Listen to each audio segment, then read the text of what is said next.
অ্যাকাউন্টে রিচ বাড়াতে চাও? আগে আমার অ্যাকাউন্টেরও রিচ ছিল না। আমি এই টেকনিকগুলো করে আমার অ্যাকাউন্টে রিচ বেড়েছে। তো তোমরাও যদি অ্যাকাউন্টে রিচ বাড়াতে চাও তাহলে আমার এই ভিডিওটা স্কিপ করো না, 15 সেকেন্ডের ভিডিও পুরোটা দেখো, অবশ্যই তোমাদের উপকার হবে। তুমি যখন কোনো তোমার আইডি বা তোমার পেজের থেকে ভিডিও পোস্ট করবে, ভিডিওতে যারা কমেন্ট করবে সব কমেন্টে রিপ্লাই দেওয়া সম্ভব না, কেন কি অত সময় হয় না। অন্তত 3টে কমেন্টের রিপ্লাই দিয়ে দিও। আর ভিডিও পোস্ট করার সাথে সাথে তুমি অবশ্যই লাইক করবে তোমার ভিডিওতে, আর তোমার ভিডিওতে তুমি অবশ্যই কমেন্ট করবে, 1, 2, 3টে কমেন্ট করবে।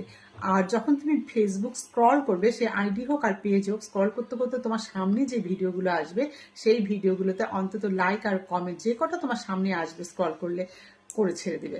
দেখবে তোমার অ্যাকাউন্টের রিচ অবশ্যই বাড়বে। আমার এই টেকনিকগুলো আমি এগুলো করে আমার অ্যাকাউন্টের রিচ বেড়েছে, তাই আমার এই টেকনিকগুলো তোমাদের সাথে শেয়ার করলাম। যদি ভালো লাগে তাহলে অবশ্যই আমার এই ভিডিওতে লাইক কমেন্ট করে দিও। আর তোমরাও